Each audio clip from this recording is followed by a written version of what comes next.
क्यों पड़ी हुई वर्गीकरण की आवश्यकता कि किसी भी जीव को पहचानने के लिए वर्गीकरण क्या है, आवश्यक है। बिना हम किसी भी जीव को पहचानना पड़ेगा कि ये कौन सा जीव है ना। संसार में नए जीवों की खोज होती रहती है, अतः इनको व्यवस्थित करने के लिए वर्गीकरण आवश्यक है। भाई संसार में कई प्रकार के जीवों की खोज होती रहती है, ठीक है। जैसे नया जीव खोज लिया वैज्ञानिकों को, वहाँ चले गए, कहाँ चले गए, रेगिस्तान में चले गए, कोई नया जीव मिल गया तो क्या नाम दे उसको, है ना, उस जीव को क्या नाम दे, ठीक है। आगे हम देखते हैं कि जीवाश्मों के अध्ययन के लिए, किसके लिए, जीवाश्मों के अध्ययन के लिए वर्गीकरण क्या है, आवश्यक है ना। जीवाश्मों का जो अध्ययन करना है उसके लिए वर्गीकरण बहुत ही आवश्यक है। यह उद विकास के लिए भी आवश्यक है। उद विकास का मतलब जानते हो कि उद का मतलब उत यानी उन्नति, है ना। उत्तरोत्तर जीवों का क्या होता रहता है, विकास होता रहता है, तो उसको अलग अलग उसके लक्षण दिखाई देते हैं। तो इन लक्षणों के लिए भी क्या जरूरी है, वर्गीकरण जरूरी है। समूह में लक्षणों की समानता के कारण, बहुत सारे जीवों के लक्षण समान होते हैं भाई, तो समानता के कारण समूह के एक या दो जीवधारियों को, समूह के एक या दो जीवधारियों के अध्ययन के लिए, है ना, क्या था, हाँ, जीवधारियों के अध्ययन के द्वारा संपूर्ण समूह के बारे में जानना आसान हो जाता है। मतलब आप किसी एक जीव का अध्ययन कर लो, एक भैंस का अध्ययन कर लोगे ना, तो सारी भैंसों के बारे में पता चल जाएगा। चलेगा नहीं चलेगा बताओ। एक चिड़िया के बारे में पता करोगे तो सारी चिड़ियाओं के बारे में आपको पता चल जाएगा भाई, ठीक है। तो इस तरीके से ये चीज़ हो जाती है। अब मेरे कहने का मतलब है कि अगर आप किसी समूह में किसी एक का अध्ययन करो, अभी मनुष्य का अध्ययन कर रहे हैं, अभी मेडिकल वाले जो बच्चे होते हैं, ध्यान दो इधर ध्यान दो, जो मेडिकल वाले बच्चे होते हैं, उन मेडिकल वाले बच्चे एक डेड बॉडी का ही क्या करते हैं, परीक्षण करते हैं। क्या अलग अलग लेके आते हैं उनके लिए, एक ही जैसा शरीर है सभी मनुष्य का, है ना, सभी जानवरों का, जैसे मेमिलिया वर्ग के प्राणी है, मनुष्य है, बकरी है, ये सबके शरीर एक जैसे होते हैं। इसलिए एक समूह का अध्ययन करेंगे तो सबका अध्ययन हो जाएगा। वर्गीकरण, ध्यान देना, वर्गीकरण जो होता है, वर्गीकरण पीछे छूट जाने वाली जाति के अध्ययन में भी क्या होता है, सहायक होता है। जो वर्गीकरण होता है, कोई जाति पीछे छूट गई है उसका अध्ययन करने में भी क्या होता है, ये सहायक होता है। इसके बाद आपके आगे आता है अगला टॉपिक, वर्गीकी। वर्गीकी का मतलब क्या होता है भाई, क्या होता है वर्गीकी का मतलब, टैक्सोनॉमी। क्या होता है, टैक्सोनॉमी, अर्थात इसका मतलब ये हुआ कि बायोलॉजी की, जीव विज्ञान की वह शाखा जिसके अंतर्गत जीवों के वर्गीकरण का, किसका अध्ययन किया जाता है, वर्गीकरण का क्या किया जाता है, अध्ययन किया जाता है, ठीक है। वर्गीकरण का अध्ययन किया जाता है तो इसे क्या कहते हैं अपन, वर्गीकी। जितना भी वर्गीकरण करेंगे, जितने भी जंतु अपन को मिलेंगे संसार में, कितने भी प्रकार के, उन सबका हम क्या करेंगे, क्लासिफिकेशन करेंगे, वर्गीकरण करेंगे, ठीक है। आगे बढ़ते हैं। कुल मिलाकर के एक चीज़ और याद रखना कि कई प्रकार के गुण, जैसे कि ध्यान देना, अब वर्गीकरण करेंगे ना, तो वर्गीकरण करने के लिए कुछ गुण भी होना जरूरी है भाई, है ना। कौन कौन से गुणों का होना जरूरी है, देखो, कोशिका की रचना, कोशिका का प्रकार, विकास का क्रम और जीव की पारिस्थितिकी यानी इकोसिस्टम, वातावरण की अनुकूलता आदि का आधुनिक वर्गीकरण का आधार नहीं है, ठीक है ना। आदि नहीं लिख रखा है क्या, आधुनिक वर्गीकरण का आधार, है ना। तो ये आधार है भाई, समझ गए, वर्गीकरण का आधार है। नहीं को काट देना, है ना, किसी ने नहीं लिख लिया हो तो काट दो जी भाई। अब ध्यान दो आगे, वर्गीकी के आधार, वर्गीकी के आधार कौन कौन से हैं, है ना। पहला है विशेषीकरण, समझ गए। विशेषीकरण का मतलब विशिष्ट विशेषताएं, पहचान या विज्ञान, लक्षणों के आधार पर समझ कि जंतुओं को हम लक्षणों के आधार पर कैसे समझेंगे। और फिर अगला आधार है वर्गीकरण, और फिर नाम पद्धति। ये चार चीज़ें ऐसी है, इन चार चीज़ों के आधार पर आप वर्गीकरण कर सकते हो। कितनी चीज़ों के आधार पर, चार चीज़ों के आधार पर। अब हमारे आगे आती है वर्गीकरण की पद्धति, कि जीवों के विषय में जानना, जीवों के विषय में जानना और उनकी, जीवों के विषय में जानना और उनकी विविधता सहित संबंध स्थापित करना। मतलब जीवों के बारे में जानो, किसके बारे में जानो, आप जीवों के बारे में जानो भाई पहले तो, और फिर क्या करो, उनकी जो विविधताएं हैं, उनमें जो परिवर्तन हैं, उन परिवर्तनों के बारे में आपको क्या करना है भाई, उन परिवर्तनों से संबंध स्थापित करना है। ध्यान देना, जैसे कोई जीव देखा, एक तो गाय देख ली और एक भैंस देख ली, हम उनमें अंतर करेंगे, संबंध स्थापित करेंगे कि क्या संबंध स्थापित किया कि इन दोनों में समानता क्या है। इन दोनों में समानता ये है कि जो गाय होती है उसका आकार भैंस की अपेक्षा छोटा होता है। सॉरी, असमानता। समानता क्या है कि दोनों ही 4 पैरों वाली है और दोनों ही क्या करती है, दूध देती, दोनों ही घास खाती है ना। ये समानता होती है। इन सबका संबंध स्थापित करेंगे। जब हमें अंतर मिल जाएगा तो हम बता देंगे कि इस जाति में और इस जाति में ये विभिन्नता है। ऐसे यहाँ पर दे रखा है आगे कि एक शब्द है सिस्टमेटिक। कौन सा शब्द है? सिस्टमेटिक शब्द जो है लैटिन भाषा के शब्द सिस्टेमा से बना है, जिसका अर्थ है जीवों की नियमित व्यवस्था। कि जीवों की नियमित व्यवस्था को हम क्या कहते हैं? सिस्टमेटिक कहते हैं। और जीवों के उनके विकासीय संबंध के आधार पर वर्गीकृत करना क्या कहलाता है? सिस्टमेटिक कहलाता है। ठीक है, जीवों को उनके विकासीय संबंध के आधार पर, विकासीय संबंध मतलब जो इनका संबंध आज तक जितने भी इनमें विकास हुआ है उसका संबंध स्थापित करना। ठीक है, तो इसको सिस्टमेटिक कहते हैं। एक शब्द की परिभाषा आती है अपने यहाँ पे, सिस्टमेटिक किसे कहते हैं। आगे हम बढ़ते हैं। अब आता है वर्गीकी संवर्ग। वर्गीकी संवर्ग जानते हो क्या होते हैं? देखो, वर्गीकी कोई शब्द नहीं है, वर्गीकरण कोई शब्द नहीं है। पहली बात तो याद रखना, वर्गीकरण कोई भी शब्द नहीं है, और बल्कि इसमें अनेक पदानुक्रम होते हैं। ये अकेला नहीं होता। जैसे सीढ़ी होती है ना, सीढ़ी, क्या सीढ़ी बिना किसी पद के बन जाती है क्या? नहीं। वैसे ही वर्गीकरण बिना किसी पद के नहीं बनता। तो इसमें कौन कौन से आते हैं? सबसे पहला आता है जगत, फिर आता है संघ, फिर आता है वर्ग, फिर गण, फिर कुल, फिर वंश, फिर जाति और उपजाति। ये सभी वर्गीकी संवर्ग कहलाते हैं। अर्थात वर्गीकरण की इकाइयाँ, वर्गीकरण की इकाइयाँ क्या कहलाती है? वर्गीकी संवर्ग कहलाती है।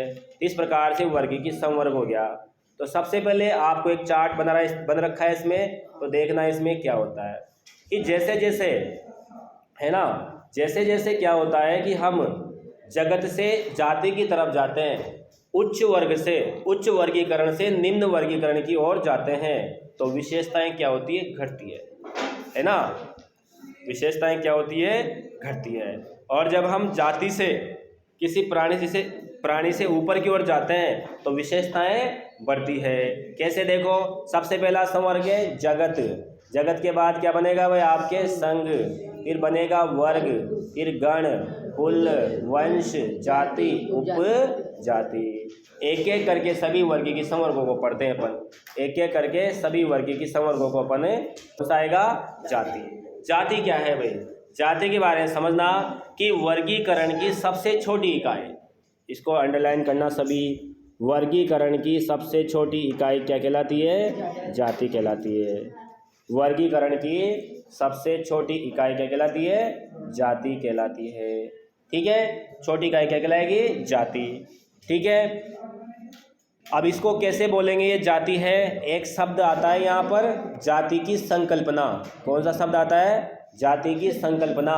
जाति का जो कॉन्सेप्ट है वो किसने दिया था भाई? है ना, जाति का कॉन्सेप्ट किसने दिया था? जाति के सदस्य आपस में प्रजनन करते हैं। पहली बात याद रखना, जाति किसे कहेंगे? ऐसा प्राणी या ऐसे सदस्य जो आपस में क्या कर सकते हो? प्रजनन कर सकते हो। अर्थात उनसे क्या हो सकती है? संतान उत्पन्न हो सकती है, उनके जैसी। किनके जैसी? स्वयं के जैसी संतान उत्पन्न हो सकती है। उसको हम क्या कहेंगे? जाति कहेंगे। जाति के सदस्यों के पूर्वज एक ही होते हैं। जाति के जितने भी सदस्य हैं उन सबके पूर्वज क्या होंगे? एक ही होंगे। ठीक है, जाति के सदस्य रंग, रूप, आकार में क्या होते हैं? समानता प्रदर्शित करते हैं। यानी संसार में जो जाति होगी ना, सुनो ध्यान से, है ना, जाति के सदस्य रंग, रूप, आकार में समान होंगे। जैसे मनुष्य की एक जाति है होमो सेपियंस। कौन सी जाति है? सेपियंस। तो जितने भी सेपियंस है ना, उन सबके रंग, रूप और आकार में क्या होगी? समानता होगी। है ना, रंग, रूप और आकार में क्या होगी? समानता होगी।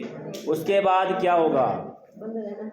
जो जाति जितनी भी होती है ना, जाति जितनी भी होती है, उनका जो आनुवांशिक पदार्थ है वो क्या होता है भाई? डीएनए होता है। क्या होता है? डीएनए। और डीएनए क्या होता है भाई? इनका एक जैसा होता है, यानी सभी प्रकार के जीवों में डीएनए पाया जाता है ना, तो एक ही जाति के सदस्यों का डीएनए क्या होता है? बोलो, एक जैसा होता है। जैसे हम बात करते हैं सोलेनम बेलोंजिना और सोलेनम ट्यूबरोसम, दोनों का वंश क्या है? बोलो, सोलेनम, है ना। और इनकी जाति क्या है? बेलोंजिना से बैंगन बन गया, ट्यूबरोसम से क्या बन गया? आलू बन गया। यानी कि जो बैंगन और आलू है इनके दादा परदादा एक ही थे। बात समझ गए ना? इनके दादा परदादा एक ही थे, इनका वंश एक ही था, सूर्यवंशम। हाँ, सूर्यवंशम होता है ना, इस तरह से इनका वंश एक ही था, अर्थात इनका वंश क्या था? सोलेनम। ठीक है, सोलेनम था, पीछे जोड़ दिया बेलोंजिना तो क्या बन गया? बैंगन। पीछे जोड़ दिया ट्यूबरोसम तो क्या बन गया? आलू। ठीक है, तो बैंगनी कलर का बैंगन और सफ़ेद कलर का क्या हो गया? आलू हो गया। इस प्रकार जाति का वंश एक ही होता है। ये भी याद रखना कि जाति का वंश क्या होगा? हमेशा एक होगा। अब ये जाति पढ़ ली, जाति के बाद क्या पढ़ेंगे? वंश पढ़ेंगे। क्या पढ़ेंगे? वंश। एक थोड़ा सा अपनी किताब का स्पष्टीकरण देखते हैं, 2-3 नाम दे रखे हैं, देखो यहाँ पर ध्यान देना। ये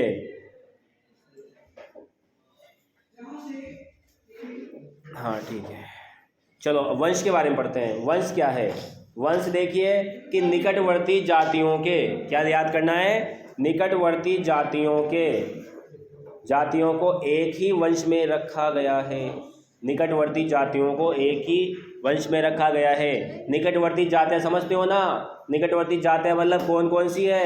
एक जाति तो कौन सी भी पढ़ा, थोड़ी देर पहले पढ़ा था। एक जाति का नाम क्या है? आलू। एक जाति का नाम क्या है? बैंगन। ठीक है, क्या है? बैंगन। आलू को किस में रखा गया? आलू का नाम क्या था? ट्यूबरोसम। क्या नाम था? ट्यूबरोसम। बैंगन का नाम क्या था? बेलोंजिना। दोनों को मिला के कौन से वंश में रखा गया?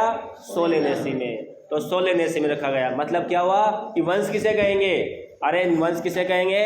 निकटवर्ती जातियों को एक ही वंश में रखा गया है, इसको बोलते हैं वंश। जैसे एग्जाम्पल दे रखा है आलू और बैंगन।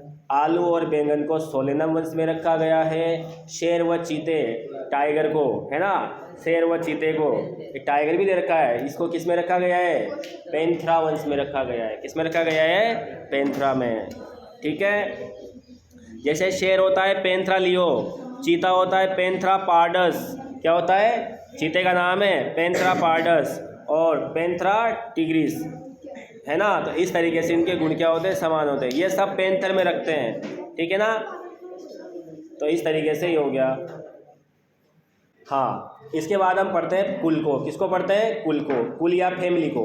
कुल को फैमिली कहते हैं जिस वंशों को, जिन वंशों में अधिक समानता मिलती है। देखो पहले जाति में समानता वंश में रख दो, अब वंशों में समानता कुल में रख दो। किस में रख दो? कुल में। जिन वंशों में अधिक समानता होती है उन्हें एक ही कुल में रख लिया जाता है। जैसे पौधों में 3 वंश होते हैं भाई। कितने वंश हैं? 3। पहले का नाम क्या है? बोलो, सोलेनम। दूसरे का नाम पिटूनिया, तीसरे का नाम दतुरा, है ना। ये 3 वंश है भाई। एक तो है सोलेनम, एक पिटूनिया, एक दतुरा। इन वंशों में बेटा कुछ ना कुछ क्या होगी? समानता होगी। क्या होगी? समानता। इसीलिए इन तीनों वंशों को किस में रखा, तीनों को किस में रखा गया है भाई?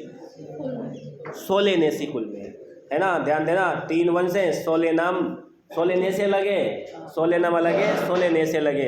तो सोलेनेसी कुल में इन तीनों को क्या कर लिया गया? रख लिया गया। इस प्रकार है शेर, चीता और तेंदुआ, इनको कौन से कुल में रखा गया है? फेलिडी कुल में। किस में रखा गया है? फेलिडी कुल में। ये 2-3 होते हैं वे, फेलिडी और एक होता है कैनिडी साइड, है ना। फेलिडी होता है। तो फेलिडी में किस किस को रखा गया है बताओ? शेर को, चीता को, तेंदुआ को। ये पैंथर है सारे। क्या है ये? पैंथर। ठीक है, इन सबको रख लिया गया है। ठीक है, एक सेकंड।